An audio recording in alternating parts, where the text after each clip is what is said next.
भगवान भोलेनाथ कर यहाँ बहुत सुंदर पंचाक्षर मंत्र समस्त शुणु भल लगे। नागेन्द्रहराय त्रिलोचनाय भस्मांगरागाय महेश्वराय नित्याय शुद्धाय दिगंबराय तस्मै नकाराय नमः शिवाय। मंदाकिनी सलिल चंदन चर्चिताय नंदीश्वर प्रमथनाथ महेश्वराय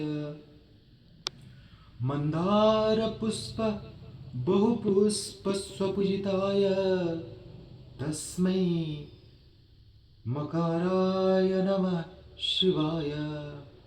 शिवाय गौरी वदन वजवृंद सूर्याय दख्याध्वरनासकाय श्रीनीलकंठाय वृषध्वजाय तस्मै सिकाराय नमः शिवाय।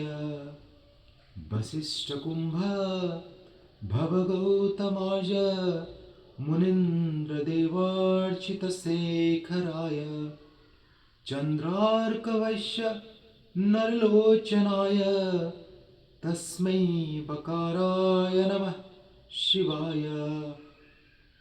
यज्ञ स्वरूपाय जटाधराय पिनाकहस्ताय सनातनाय दिव्याय देवाय दिगंबराय तस्मै यकाराय नमः शिवाय। ओम पंचाक्षरमिदं पुण्यं च पठेत् शिवसन्निधौ शिवलोकमवाप्नोति शिवेन सह मोदते। ओम नमः शिवाय।